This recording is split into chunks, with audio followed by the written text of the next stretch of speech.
ଡକାୟତି ଯୋଜନା ବେଳେ 5 ଗିରଫ।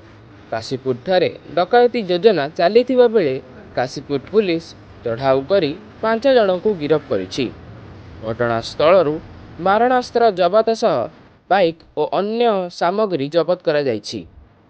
ସୋମବାର ଅଭିଯୁକ୍ତମାନଙ୍କୁ କୋର୍ଟ ଚାଲାଣ କରାଯାଇଛି।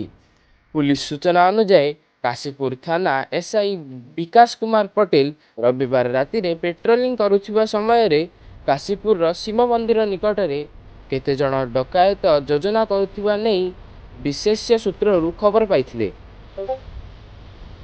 ସେଠାରେ ଚଢ଼ାଉ କରି 5 ଜଣଙ୍କୁ ଗିରଫ କରିବା ସହ ଘଟଣାସ୍ଥଳରୁ ଗୋଟିଏ ବାଇକ୍, ଗୋଟିଏ ଖଣ୍ଡା, 2ଟି ଲୁହା ରଡ୍, 2ଟି ବାଉଁଶ ଲଙ୍କା ପାଉଡର ପ୍ୟାକେଟ୍ ସହ ଅନ୍ୟ ସାମଗ୍ରୀ ଜବତ କରିଥିଲେ।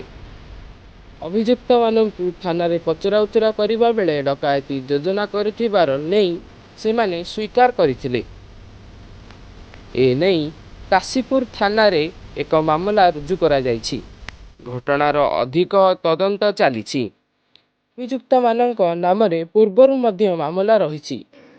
ସମସ୍ତ ଅଭିଯୁକ୍ତମାନଙ୍କୁ କୋର୍ଟ ଚାଲାଣ କରାଯାଇଥିବା ସୂଚନା ମିଳିଛି। କାଶୀପୁର ବ୍ଲକ ପ୍ରତିନିଧି ଆକାଶ କୁମାର ନାୟକଙ୍କ ରିପୋର୍ଟ, ଉତ୍କଳ ଜାଗ୍ରତ ବାର୍ତ୍ତା।